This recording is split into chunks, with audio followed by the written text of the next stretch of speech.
파샤. 파샤. 자, 근막이라는 걸 말로만 들었지 시각적으로 본 적이 없는 것 같아가지고 갑자기 말투가 내가 근막을 이제 우리가 약간의 상상력을 더해야 돼요. 지금 손바닥을 들어서 자기 손바닥 아래에 뭐가 있을지 잠깐 조금만 상상을 해볼까요? 우선 피부가 있고 안에 지방도 있을 거고 혈관도 있고 그 안에 뼈도 있고 근데 관절은 어떻게 움직일까? 그럼 여기 근육도 있겠죠? 그리고 관절이 움직이려면 그 안에 그 오일 같이 우리 엔진 오일 관절에 발라주는 것처럼 그런 액체도 있겠죠? 그거 관리하는 약간의 상상력을 더해서 이 근막을 바라보면 좋겠는데 지금 우리 피부 안에 수많은 수분들이 있어요. 지방층, 기름층 그런 거 덕분에 우리가 뭔가 유연하게 몸을 움직이고 삐걱이지 않게 사람들이 움직일 수 있는 건데 소마 요가에 얘기하기 전에 내가 궁금한 거는 근막이 왜 중요한가? 근막이 왜 대두되는가를 이야기를 하고 싶어서 준비를 해봤습니다. 오늘은 그냥 편안하게 근막이 어떤 건지 시각적으로 알고 간다.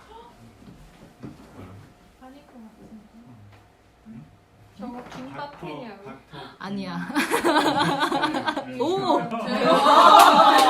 네. 신기하네요.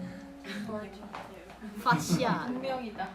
파시아라고 하는데 와우. 간단한 영상을 하나 보고 가겠습니다. 충격적인 영상인데 자.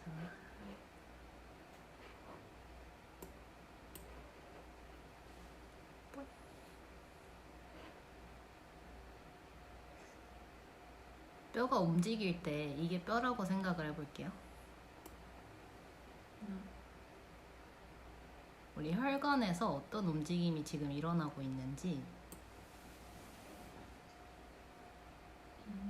이렇게 막이 감싸져 있고 혈관이나 모든 뼈야?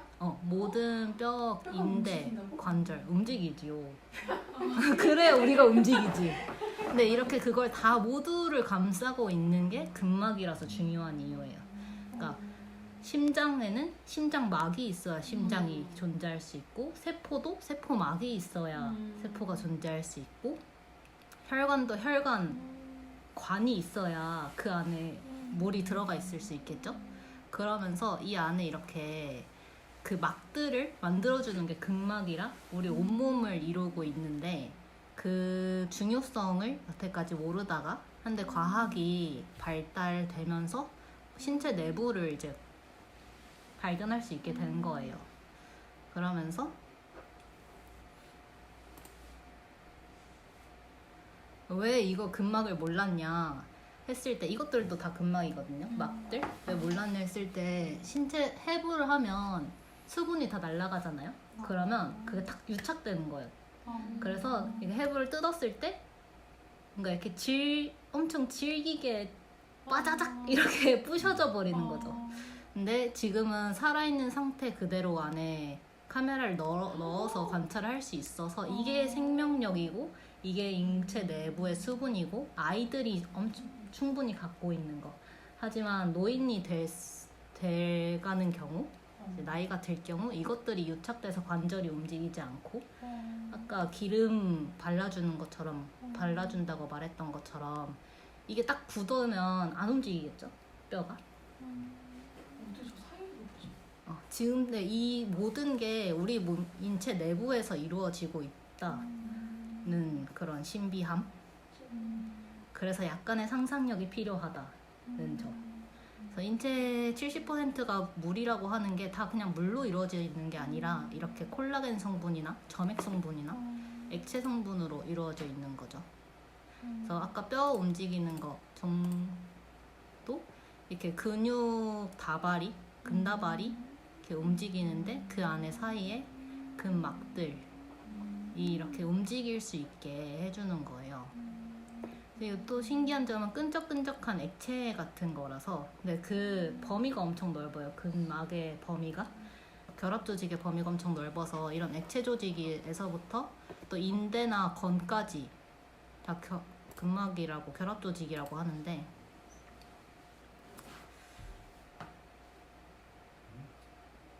정신이 하나한 번씩 많이 보니까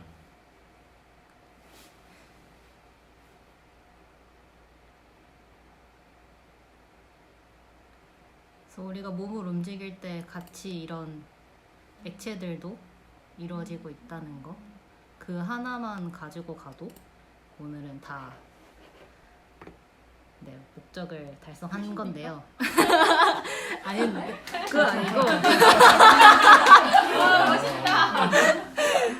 그런데 그래서 근막이 그래서 왜 중요한가? 그래서 근섬유가 우리가 근육을 이제 조금 더 살펴볼 필요가 있는데 근육은 이렇게 생겼어요. 그러니까 여기 이게 다 근섬유들이고 그거를 다발로 만들어가지고 그걸 감싸고 있는 게 근막이겠죠. 그러니까 오렌지를 생각해 보면 되는데 이런 알갱이 하나들이 다 근섬유들이고 그거를 이렇게 감싸고 있는 게 근막이에요. 그래서 이거 큰 거를 그냥 뭐 어디에 있는 위치에 따라서 뭐 대내정근, 반막 양근 이렇게 말을 하는 거고 그걸 감싸고 있는 게 근막이라 이걸 구분해 줄 수 있는 거죠. 근막이. 근막을 만들어 보면, 그러니까 조금 더 상상력을 이제 실제화하기 위해서 이렇게 근섬유들이 이렇게 빨강색이라고 생각하고 이 흰색 실을 신경이라고 생각을 해보면 랩을 이렇게 쌓았을 때 이렇게 꼬아서 이게 하나의 근다발이라고 할까? 근다발이 되는 건데 이것들이 여러 개 모여가지고 이런 인체를 이루고 있는 거죠. 근데 이랬을 때 생각해 볼게요. 여기에서 이 랩이 있는데 이 랩에 아무것도 주변에 수분이 없이 뻑뻑할 때 몸이 움직이겠는가? 그렇지 않겠죠. 그래서 이 랩과 랩 사이를 촉촉하고 윤활유 있게 해주는 게 중요한데 그걸 이제 어떻게 하냐?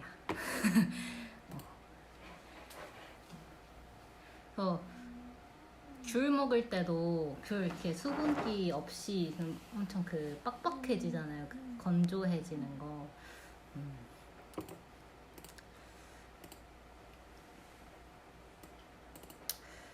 그래서 근막은 결합 조직이라고 하거든요. 커넥티브 티슈예요. 그래서 근막이 없는 곳이 없어요. 피부 아래에는 모두 다 근막으로 이루어져 있고 이것들이 그래서 전신에 걸친 네트워크라고 하는데 근막 그 결합 조직이 하는 역할들이 형태를 유지해주고 또 우리 몸을 지지해주고 네트워크가 감각, 신경을 전달해주고 또 영양분을 공급해주고 빼내거든요. 조금 더 자세히 얘기해보면 만약에 우리 몸에 이렇게 주머니들, 근막을 이렇게 이 주머니라고 생각해봤을 때 주머니가 없으면 다 흘러내리겠죠. 근데 그거를 딱 잡아주고 있는 게 형태 유지. 근다발을, 근섬유를 이렇게 잡아주고 있음으로써 우리 몸이 지탱을 할 수 있는 거고 그래서 지지, 뼈와 뼈 사이에 붙어있는 게 그래서 뼈에 붙어있는 게 근육인지 알지만 실은 힘줄과 인대, 건으로 뼈와 뼈 사이가 붙어있는 거거든요. 그러니까 여기 봤을 때 이 뼈에 붙어있는 게 실은 근이 아니라 이 근섬유가 아니라 근막이 이렇게 잡고 이 흰색 애들도 인대와 건인데 얘네들도 이런 애들이 뼈에 붙어 있는 거지 딱 근육이 직접적으로 닿는 부분은 한 군데도 없어요. 뼈에 붙어 있는 부분이. 그래서 지지해주고 여기 보면 흰색 부분이 보이죠. 우리 해부학 사진 봤을 때 이 흰색 부분이 인대와 건인데 이것들이 아까 랩으로 만들었을 때 랩을 3번 꼬우고 또 그 3번 꼬은 걸 또 3번 꼬우면 더 단단해진 경우 얘네들도 결합 조직 구조적이라고 말을 합니다.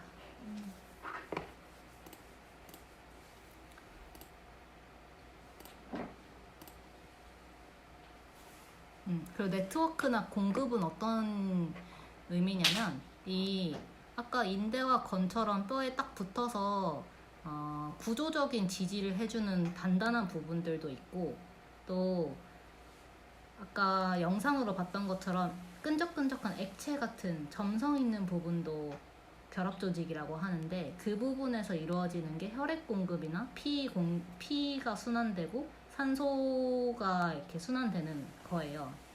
그 사이로, 그 구멍구멍 사이로 혈관이 지나가는 건데, 그 혈관에서 하는 역할이 필요한 부분에 영양을 제공해주고, 그 또 림프관에서 하는 거는 독소를 배출해주는, 독소를 이렇게 가지고 오는 역할을 하는데, 그것도 이 안에서 다 이루어져 있으니까 여기에서 뭐 이 사이사이로 지나가는 통로로서 영양분들이 잘 빠져나가고 잘 배출될 수 있게 해주는 역할도 하는 거지요.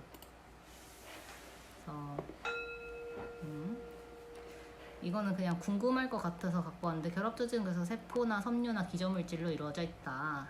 세포는 뭐 이런 세포, 지방세포 이런 세포들도 있고, 섬유는 콜라겐, 엘라스틴 이런 성분들이 있고, 기저물질로 물, 이온 애들이 있는데 탱탱하게 유지해주는 것들. 그래서 왜 근막이 중요한가 봤을 때, 사람이 자기 습관적으로 몸의 형태를 유지하는데, 그 몸의 구조를 봤을 때 이 특정한 형태는 특정한 방법에 내재한 요소를 대변한다는 거예요. 그러니까 내가 자꾸 어깨를 앞으로 움츠러들게 하는 그런, 그 어깨가 움츠러들어 있는 거는 그런 자세를 유지하기 때문에 나오는 형태겠죠. 그래서 신체 모양은 구조적 요구에 따라 형성되고, 이렇게 왜 신체를 그렇게 다루는가, 그러니까 그런 습관을 가지고 있는가, 이런 패턴이 존재함으로써 그 사람의 체형이 이제 형태적으로 보이게 되는 건데, 결국에는 근막은 우리의 몸의 구조고, 또 우리가 몸에서 내가 이 몸을 어떻게 관계시키고 있느냐 라는 거죠. 그 아나스타샤 읽으면서 그 형태에 관련된 게 재미있어가지고, 아이들이 집을 짓는 게 나와요. 장면이 나와요. 그 아나스타샤와 연결된 아이들이 어떤 학교에서 집을 짓는 과정이었는데, 아이들한테 그 촬영하러 온 사람이, 인터뷰하러 온 사람이 여러분의 집이 성스러운 장소를 닮은 데가 있다고 물어보는데, 아이들이 성소는 형태가 아니라 상태라고. 그래서 성당의 양파 지붕은 사람이 특정 상태에 진입하도록 돕지요. 형태는 감정에서 빚어져요. 하면서 하늘에 대한 열망으로 그게 양파 모양으로 이렇게 가지고 왔다고 하는데, 몸도 마찬가지로 자기의 심리 상태, 자기의 지금의 상태로 인해 형성되고 있고 변화될 수 있는 건데, 실제로 이렇게 어깨가 많이 앞으로 굽은 사람들은 약간 소심하거나 조금 위축되거나 하는 환경에서 그렇게 될 수밖에 없는 그런 그런 상태들. 그리고 좀 넓게 어깨가 펴져 있을 때는 좀 다 자신만만해지고, 그런 심리, 그 물리적인 변화로 인한 심리의 변화도 있고 합니다. 그래서 소마 요가에서는 어떤 걸 하려고 하느냐, 그래서 몸의 구조들의 관계를 재배치하는 것들, 7가지 근막 경선이 있는데, 뭐 전방, 후방, 옆면, 우리가 몸 걸어갈 때 하는 기능, 그리고 회전시킬 때 하는 나선, 상지, 여기 안에 심부, 이렇게 7개가 있거든요. 그랬을 때 그 근막을 연구한 사람이 이 근육의 근막들이 연결되어 있는지를 해부하면서 이 연결성이 너무 급격하게 변하진 않는지, 유기적으로 연결돼 있는지, 그리고 그 사이에 뼈가 맞고 있진 않은지 하면서, 또 표층에 있는지 심부에 있는지 힘이 전달되는지, 그런 걸로 해서 이렇게 7개로 정리를 해놓은 거거든요.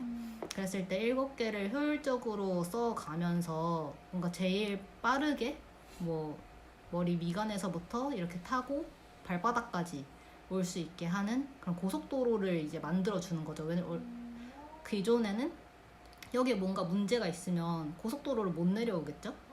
그랬을 때 근데 또 한 부분에서 국지적으로 이게 오는 게 아니라 경선을 따라서 여기에 문제가 있으면 어디 다른 곳에서 이상 문제를 발견할 수 있다던가 했을 때 전체적으로 뭔가 힘을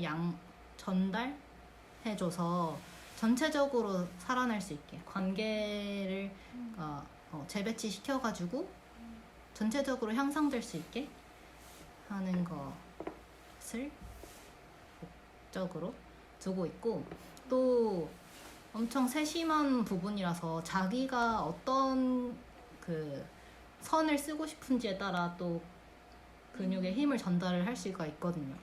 그래서 뭐 옆면선, 측면선을 주로 쓸 때, 그리고 앞면이 주로 만약에 이게 연결돼 있어서 앞면이 너무 수축돼 있으면 뒷면이 늘어나고, 뒷면이 수축돼 있으면 앞면이 늘어나고 하는 게 인간이거든요. 팔을 앞으로 굽히면 뒤에가 벌어지고, 뒤로 너무 신전되면 앞이 쪼그라들고 하는 식으로 돼 있는데, 그거를 이렇게 양면으로 살펴보면서 조금 더 몸을 확장적으로 바라보고 재배치할 수 있게 하는 걸 목표로 하고 있어요. 끝입니다.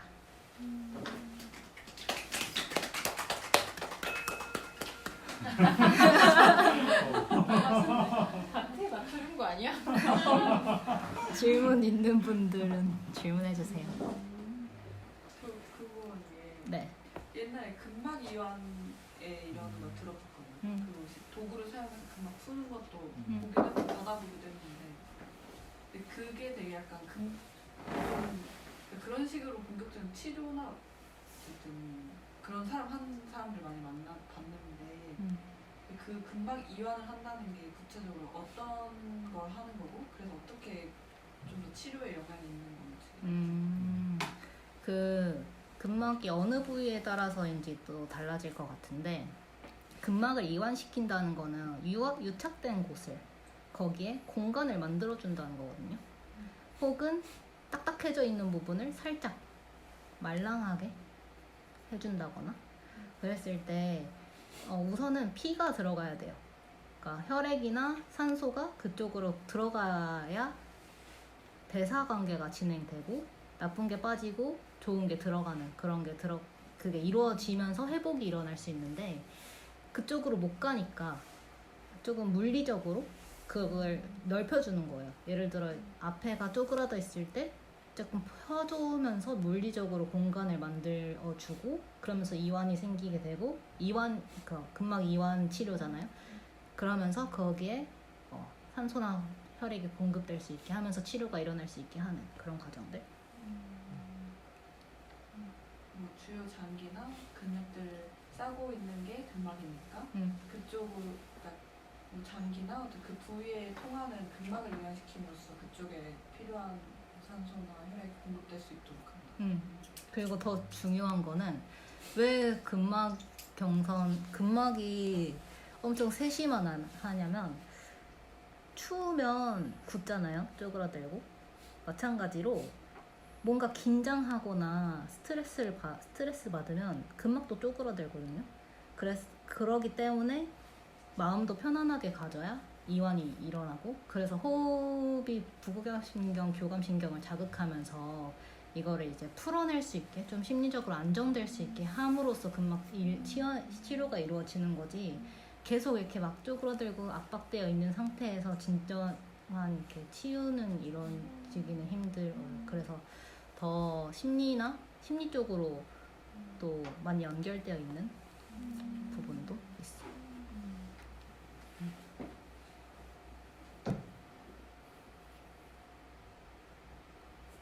소마 요가와 근막의 어떤 컴머 요가는 이 7개 근막 경선 활용해가지고 활용해서 시퀀스를 짜고 이거를 모두 다 골고루 사용하도록 하고 또 자기가 이 근막 경선을 이제 자기 몸 안에서 느껴볼 수 있도록 하는 시퀀스로 하고 있지요.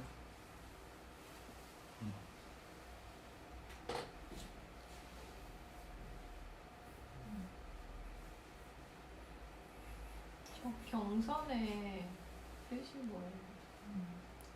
선이 연결돼 있는 거? 경선? 경락할 때 경자. 그건 잘 모르겠는데 근데 경락의 선과도 많이 비슷한 부분이 있대요. 100% 똑같진 않고. 있다. 경도 위도. 경도. 근데 저 7가지 경선을 보면 뭐 앞, 옆, 앞뒤, 옆, 트위스트, 대각선 이렇게인 것 같은데 대각선이랑 트위스트랑은 차이가 다른가? 뭔가? 그런 거랑 응. 상체부는 있는데 하체부는 따로 없네 이런 거랑 맨 오른쪽은 어떤 경선에 대한 이거는 심부. 그래서 장기 장기나 뼈 안쪽? 그래서 이 골반 기저부 장기와 장기 에서부터? 사이에 연결되는 근막이라든지 그러니까 척추, 장기 맞아. 그리고 이거랑 이거의 차이는 얘는 배꼽에서 지나가지요. 그리고 골반에서 끝나요.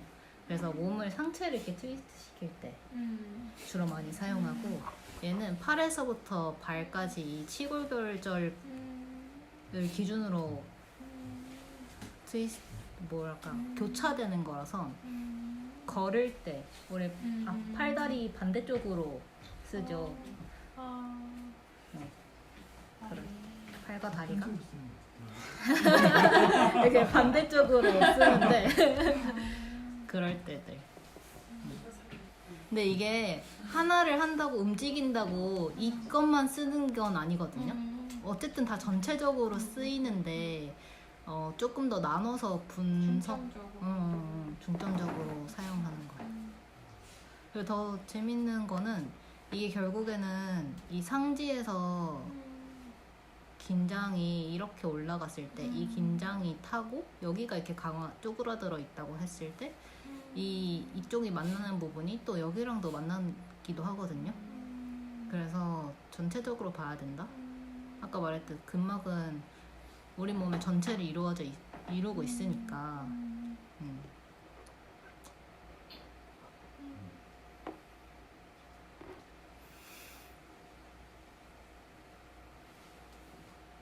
그렇습니다.